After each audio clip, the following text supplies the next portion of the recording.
దేవునికి స్తోత్రం. ప్రియమైన సహోదర సహోదరులకు శుభాభివందనములు. యేసు తేనె వాగ్దానము ఎఫెసీయులకు రాసిన పత్రిక 4:29 వినువారికి మేలు కలుగునట్లు అవసరమును బట్టి క్షేమావృతికరమైన అనుకూల వచనమునే పలుకుడి, కానీ దుర్భాష ఏదైనను మీ నోట రానియకుడి.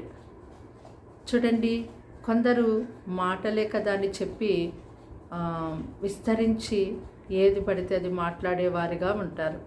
ఆ యొక్క మాటలు ఎదటి వారికి బాధ కలిగి చేస్తున్నాయేమో, ఇబ్బంది కలిగి చేస్తున్నాయేమో అని ఎంత మాత్రం కూడా ఆలోచించేరు. వారు ఎంత మాట్లాడాలనుకున్నారో అంత మాట్లాడేస్తూ ఉంటారు.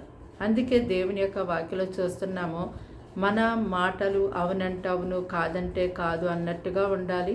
అంతకు మించి విస్తారంగా మాట్లాడితే అది దుష్టుని నుండి పుట్టినట్టే అని. అలాగే మరి విస్తారమైనటువంటి మాటల్లో దోషం ఉంటుంది. కాబట్టి మన మాటలు తక్కువగా మాట్లాడేవారిగా ఉండాలి.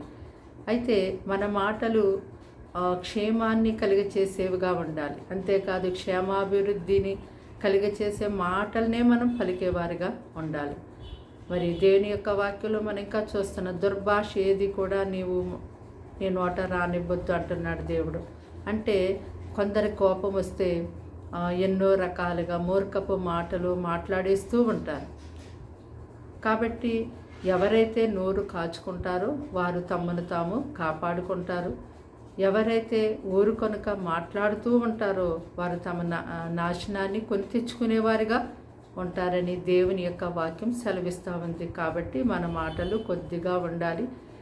మరి మనం చాలా జ్ఞానం కలిగి జాగ్రత్తగా మాట్లాడేవారిగా ఉండాలి. ప్రార్థన.